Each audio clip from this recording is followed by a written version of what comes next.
mapenzi yake Mwenyezi Mungu Subhanahu wa Ta'ala. Hapo ulimwenguni mahala pa kupita, sio mahali pa kukaa. Ndio maana kila kilichopo lazima kitaondoka. Wametangulia kuondoka mitume ambao wana haki ya kubaki kuliko sisi.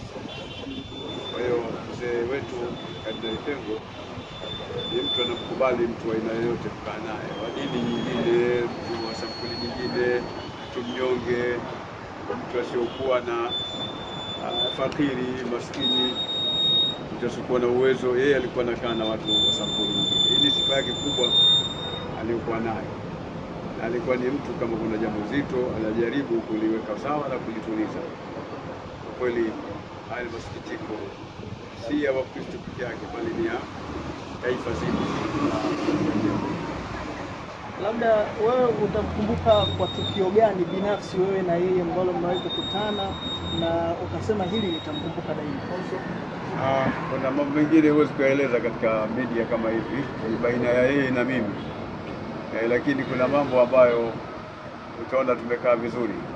Kwa mfano, mara moja nilipokuwa anaapishwa rais kule uwanja wa Taifa, nadhani ilikuwa Dr. Magufuli, ilikuwa ni mimi na yeye kipindi kile, nilikuwepo pamoja katika eneo lile, lakini nilikuwa kama nataka kwenda kujitengeneza mahala, anamtoa bodyguard wake ndio ananisindikiza,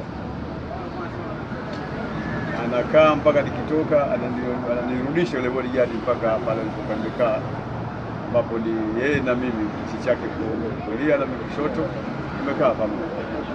Kwa hiyo ni vitu ambavyo kila ukivuta utaona kwamba unamuona jinsi alivyokuwa mkarimu, na kwa kweli tumefelewa, na sisi tunaweza tukamkumbuka kwa mengi ambayo hatuwezi kuyazungumza pamoja na nyinyi hapa waandishi wa habari, lakini kwenye wakati uliokuwa mpana na wasaa tunaweza tukazungumza zaidi kuliko hivi.